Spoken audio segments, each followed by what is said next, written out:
Bom dia. Hebreus 3. Cartas a Hebreus, capítulo 3. Sendo assim, santos irmãos, participante da convocação celestial, considerai com toda atenção o apóstolo e sumo sacerdote que declaramos publicamente, Jesus. Paulo começa falando, chama de santo, porque santos são todos aqueles que vivem em santidade, que pratica a santificação. Então, todo aquele que procura viver em conformidade com o Evangelho de Jesus Cristo,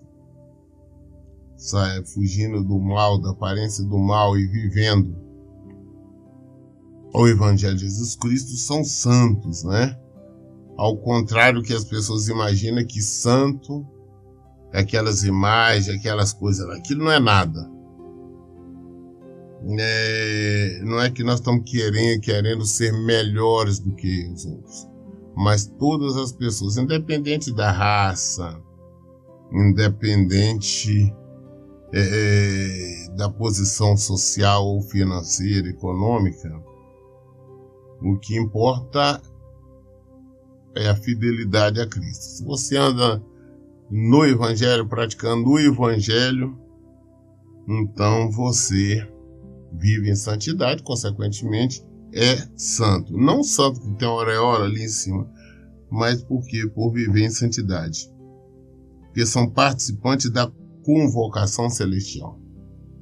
Nós fomos convocados, todos nós, sem exceção, para servirmos a Cristo, para vivermos o Evangelho dele, para vivermos Jesus. Nós recebemos essa convocação. Agora nós rejeitamos. Por quê? Porque às vezes nós trocamos a nossa vida, a convocação do Senhor, pelo chamamento mundano. Queremos ir para as baladas, para as festanças, para o sexo liberal aí, para as bebedeiras, para as orgias, para os vícios. E isso, consequentemente, nos afasta do Senhor. Então nós estamos rejeitando o Senhor Jesus. Nós estamos dizendo não à nossa convocação celestial. Agora, quando nós abandonamos tudo dentro de Jesus, nós estamos aceitando a convocação celestial e nós podemos ser chamados de santos.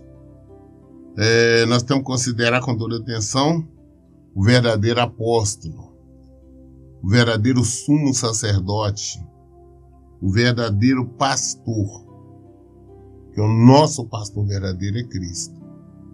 Nós temos que entender bem essa situação. Nós temos um sacerdote que ele entende todas as nossas imperfeições, ele entende as nossas fraquezas, ele entende as nossas tentações, porque ele passou. Ele veio como um homem e ele sofreu todos os tipos de tentações. Só que ele resistiu. Ele não deixou se vencer.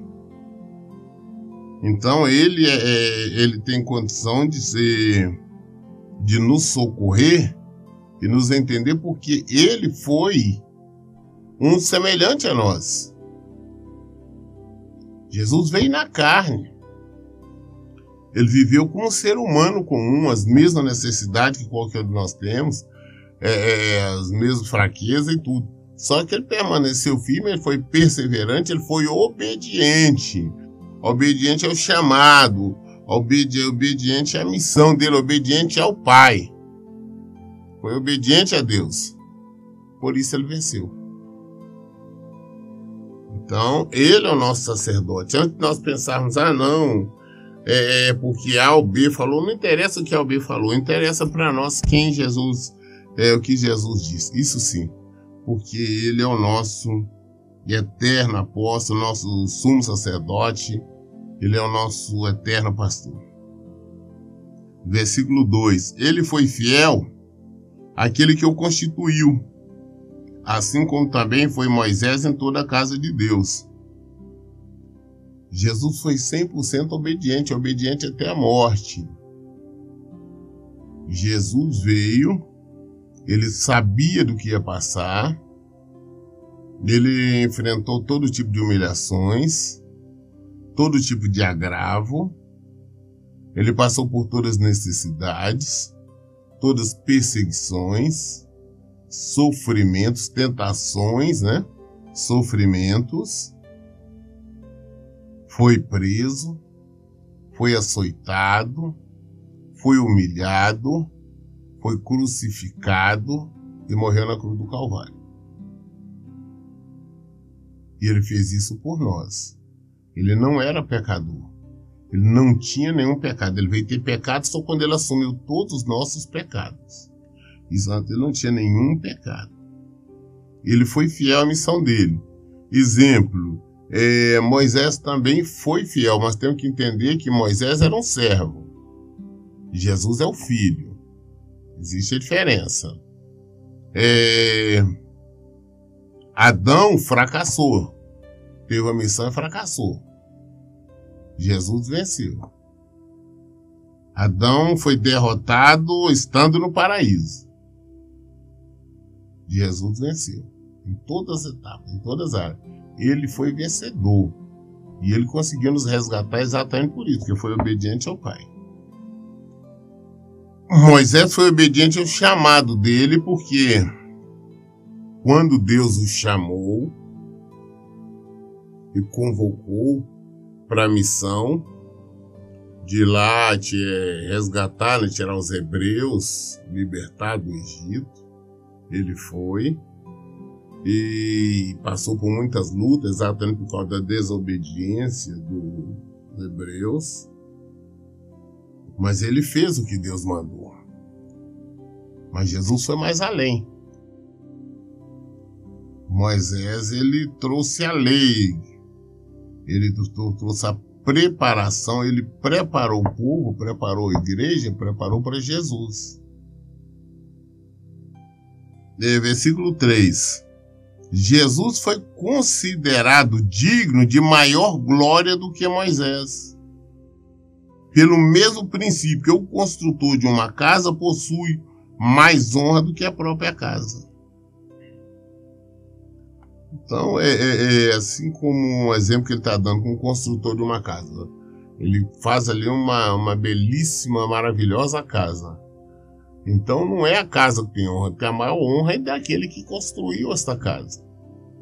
Moisés é a casa. Assim como todos nós éramos a casa. Jesus é o construtor. Jesus é o construtor. Nós somos a igreja dele. Nós somos o povo dele. Então, maior honra tem Jesus. Ele que construiu, nos libertou, nos resgatou. Então, toda honra pertence a ele. Versículo 4 fala: porquanto toda casa é construída por alguém. No entanto, Deus é o supremo construtor de tudo. Então, a casa é construída por alguém, mas Deus é que é o construtor. Nós temos que entender que nós temos um Deus, nós temos um Pai, que Ele é soberano e que não acontece absolutamente nada no mundo, é impossível. Impossível, tá? Essa que é a palavra. De alguma coisa acontecer sem o conhecimento do Senhor, sem a vontade ou permissão do Senhor. Então tudo acontece. Pastor, é porque tem pessoas que estão fazendo isto e isso de errado. Será que Deus está permitindo? Com certeza. Aí nós vamos ter que olhar, estudar a vida da pessoa, as consequências que está relacionado aí, para nós entendermos a vontade do Senhor. Porque a palavra de Deus, ela se cumpre em nossas vidas, tanto para o bem quanto para o mal. Exemplo, se nós vivermos em conformidade com o Evangelho de Jesus Cristo, nós alcançaremos a salvação. Se nós desobedecermos, nós vamos padecer por toda a eternidade. Quem é que vai fazer isso? Quem vai nos enviar para o sofrimento? É Jesus. Então a palavra de Deus se cumpre de uma forma ou de outra. Todos nós somos criados, preparados para ser a casa dele, ser a igreja dele. Nós temos que ser o templo dele. Mas quando nós rejeitamos esse chamado celestial, nós padecemos. E quando nós falamos aceitar o chamado celestial, não é o fato de nós irmos para uma denominação, um templo, uma congregação qualquer. É mas nós irmos para Jesus. É nós estarmos em Jesus. É nós vivermos em conformidade com a sua palavra. Ou digo com a palavra dele, não com a palavra de Moisés. Eu tenho falado bastante sobre isso. Nós temos que aprender a separar a lei da graça. Tudo que envolveu Moisés foi exatamente encaminhando para Jesus. Jesus veio e acabou, não tem nada a ver com Moisés. A lei se cumpriu em Jesus. Versículo 5. Moisés foi leal como servo em toda a casa de Deus, dando testemunho do que haveria de ser revelado no futuro. Ele foi fiel, Moisés foi fiel, dando testemunho do que haveria de ser revelado no futuro. Moisés, ele profetizou, revelou sobre Jesus. A lei aconteceu exatamente guiando, conduzindo as coisas para a vinda de Jesus. Porque a lei, quando Moisés, a mando do Senhor, resgatou, libertou o povo do Egito, um povo que era escravo, um povo que não conhecia, não sabia, não discernia bem o que era o certo e o que era o errado, Deus então teve que enviar a lei. Qual que era a função da lei? De mostrar o que é certo e o que é errado. E o que é errado, as consequências, ou seja, o castigo. Só que era um castigo imediato. Por isso que chama a lei do olho por olho, dente por dente. Porque se você cometesse algum delito, alguma infração, aquelas leis ali que Moisés trouxe, a punição era imediata. Era morte a pedrada, era punição, o pagamento quadruplicado, enfim. Mas era imediato. Já acontecia imediato. Hoje, a morte que nós enfrentamos é a morte espiritual. Nós desobedecemos, nós vamos para a morte espiritual, ou seja, vamos viver toda a eternidade na morte. Nós vamos sofrer toda a eternidade. Então, Moisés foi leal à casa dele. O que é a casa? Somos nós, que eu disse agora há pouco tempo. Conduzindo o povo, trazendo, mostrando e conduzindo tudo para o Messias, para a vinda de Jesus, encaminhando para entregar tudo a Jesus. Então Moisés não tinha condição e não tem hoje de salvar ninguém. Nem ele, nem nenhum outro profeta, nem ninguém. O único que tem condição de salvar é Jesus. Então, na lei foi espécie de um aio, ou seja, conduziu tudo para que chegasse ao Salvador, o Messias, que é Jesus. E tudo foi plano de Moisés? Não, foi plano de Deus. Que Deus estava organizando tudo. Ele que é superior, ele que é o nosso supremo, o nosso general. Ele organizou, ele planejou tudo de uma forma que tanto Moisés como os profetas e outros mais conduzissem tudo a Jesus. Vemos também posteriormente Davi falando, profetizando sobre a vinda de Jesus, os profetas, eles falando, inclusive Daniel, nós vemos o profeta Isaías, né, que é considerado um profeta messiânico, ou seja, um profeta que falava, que revelou bastante sobre a vida do Messias, e tudo isso, mas toda a condução da lei, toda a condução ali do Antigo Testamento foi para conduzir para Jesus. Aí hoje nós vivemos em Jesus. Hoje nós temos a liberdade em Jesus. Versículo 6. Cristo, no entanto, é fiel como filho sobre a casa de Deus. E essa casa, precisamente, somos nós. Isto é, se retivermos com fé perseverante a coragem e a esperança da qual nos gloriamos. Esta casa de Deus somos nós. O templo de Deus somos nós. A igreja de Deus somos nós. Se nós estivermos perseverando, se nós estivermos vivendo de acordo com o Evangelho. Se nós formos praticantes do Evangelho, aí nós estamos sendo a casa de Deus. Aí nós estamos sendo fiel ao nosso chamado celestial. Aí nós estamos sendo casa de Deus. Estamos sendo morada de Deus. Nós lemos, eu sempre falo, bato muito na tecla a respeito do versículo lá em João 14, 21, 23, onde Jesus fala: quem é que o ama? Aquele que vive a sua palavra, que pratica a sua palavra, que guarda os seus mandamentos. Aí se ele virá, ele fará morada. Eu e meu Pai viremos e fará morada nele. Então nós somos casa de Deus. Nós somos propriedade de Deus. Mas nós temos que aceitar isso, nós temos que viver isso, nós temos que concordar com ele. Porque caso contrário, nós vamos padecer com 100% de certeza. Não tem escapatória. Nós temos a obrigação de sermos fiéis ao chamado celestial. Isso se nós temos compromisso com a vida. Se nós sabemos o sacrifício, que foi o sacrifício da cruz. Alguém morreu em nosso lugar.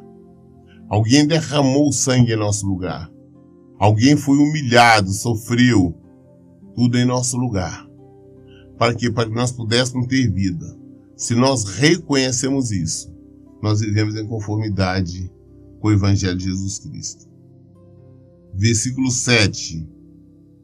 Assim como proclama o Espírito Santo, hoje, se ouvirdes a sua voz, não endureçais o vosso coração, como ocorreu na rebelião durante o tempo da provação no deserto, onde vossos pais me tentaram, pondo-me à prova, ainda que durante 40 anos tenham contemplado as minhas obras.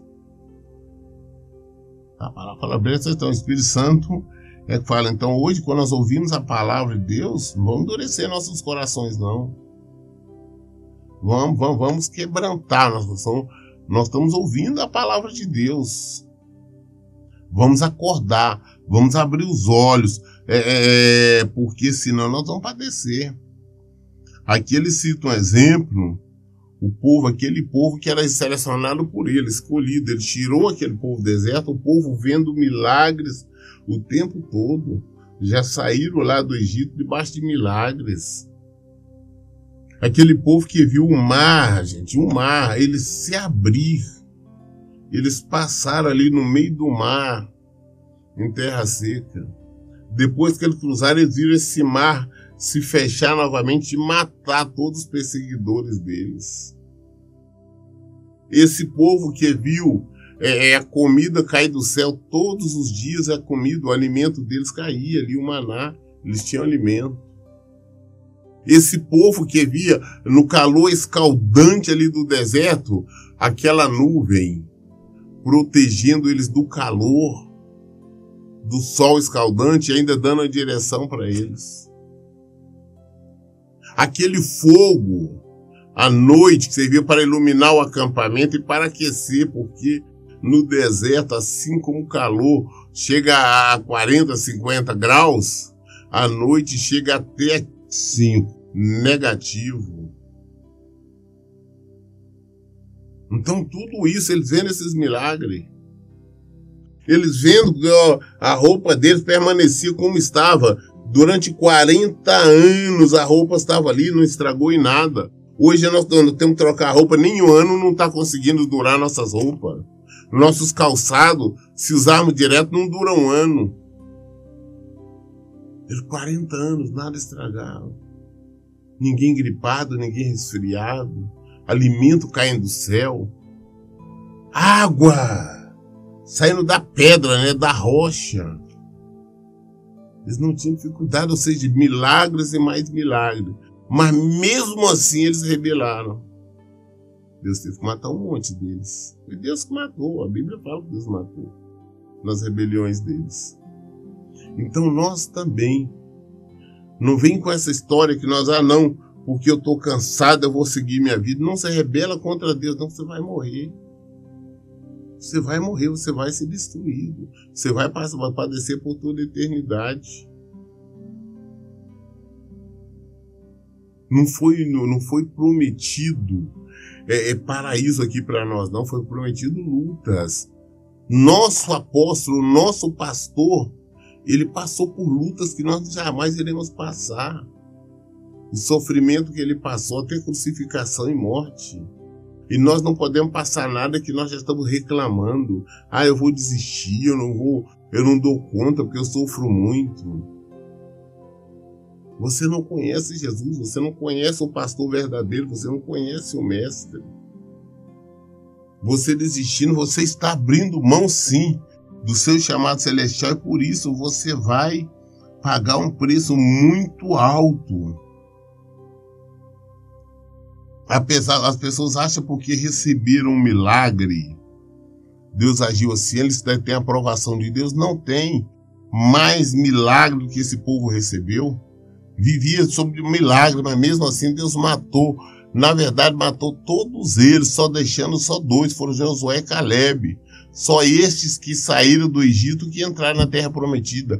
O resto todo morreram, inclusive Moisés. Todos que entraram em Canaã, entraram na nova terra, não foram nenhum dos que saíram do Egito. Foram aqueles que nasceram no deserto. Somente os dois, Josué e Caleb, que tinham saído do Egito. Então eles viram milagre. Você está recebendo milagre, Deus ou fez um milagre na minha vida, Ele está me abençoando porque Ele concorda. Não. Então hoje você está ouvindo a palavra dele, não endureça o coração não.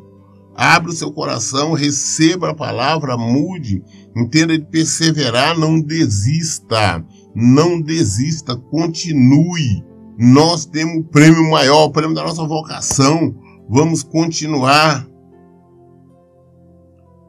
Versículo 10. Por esse motivo me indignei contra esta geração e declarei: o coração destes está sempre se desviando e não reconhecer os meus caminhos.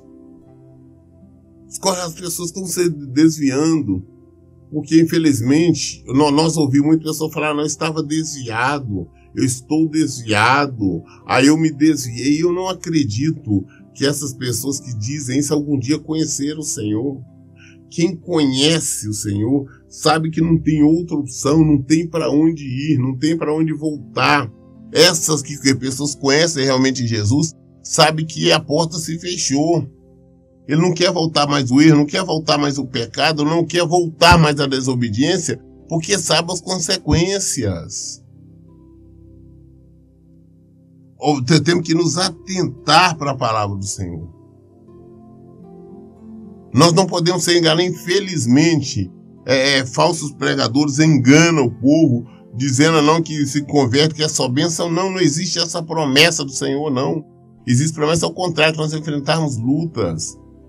Mas nós temos que enfrentarmos a luta com firmeza, perseverarmos no Senhor, porque é nele que vencemos, é nele que nós temos força, é tudo que vem dele.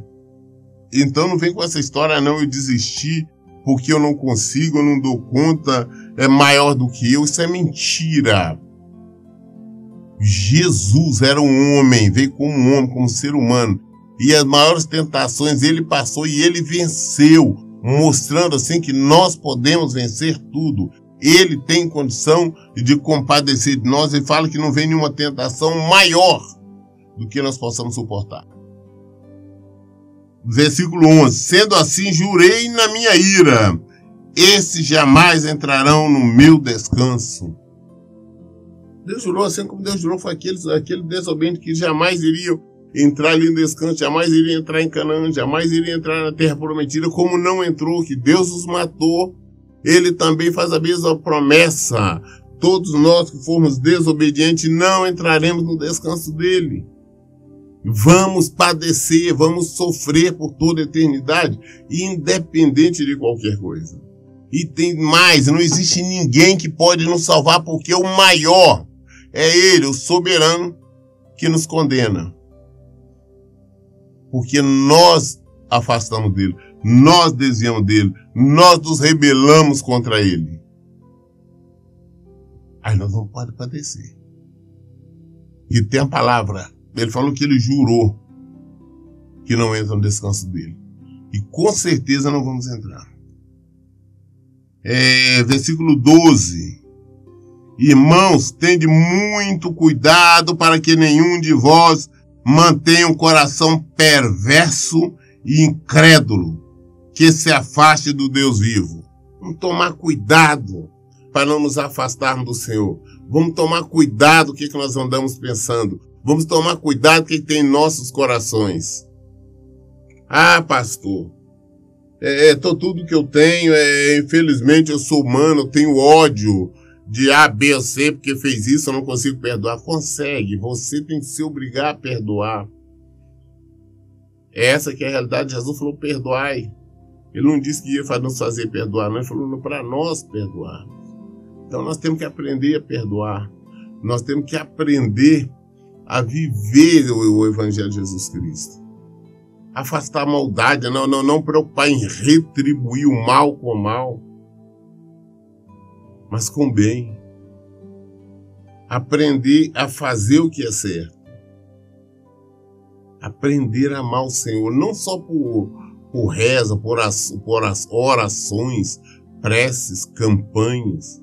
Não, por ir a templo, ou por ofertar, não, mas por viver o Evangelho, praticar tudo, absolutamente tudo aquilo que ele diz para nós fazer, nós temos que fazer. O que ele diz para nós não fazer, nós não podemos fazer, senão nós vamos padecer. Se temos um mínimo de inteligência, nós sabemos que não podemos viver em desobediência a ele. Se temos um mínimo de inteligência, sabemos que nós não podemos rebelar contra ele. Se nós tivermos um mínimo de fé,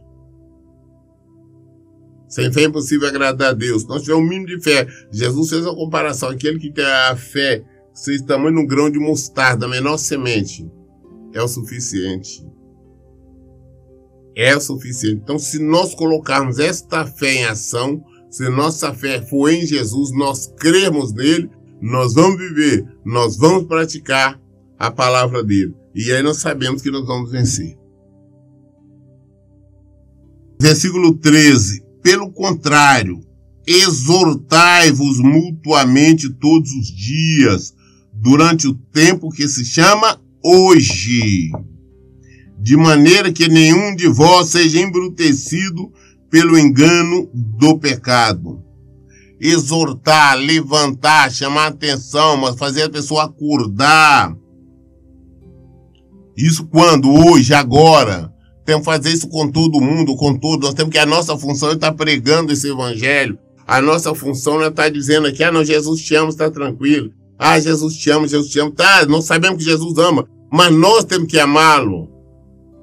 E só existe uma maneira de nós demonstrarmos o nosso amor a ele, é pela obediência. Temos que aprender isso, nós temos que viver este evangelho, nós temos que responder o nosso chamado celestial. Porque caso contrário é o padecimento, ele nos enviará para o inferno. É ele. Então vamos acordar, vamos parar de religiosidade, parar de ficar praticando rituais e voltar para esse evangelho, e voltar para Jesus. E saber que não tem como nós voltarmos, não tem mais lugar para nós irmos. Nós que podemos escolher vida ou morte. Se nós abandonar agora, nós vamos padecer por toda a eternidade. Ele vai nos mandar, então nós temos que segui-lo. Nós temos um mestre, nós temos um pastor. Quando a ovelha abandona o pastor, ela morre. A ovelha morre, ela não sabe se alimentar, ela não sabe beber água, não sabe fazer nada, seu pastor. tá? É por isso que Deus não nos compara a ovelhas. Exatamente, é uma referência ao animal ovelha, os quadrúpedes.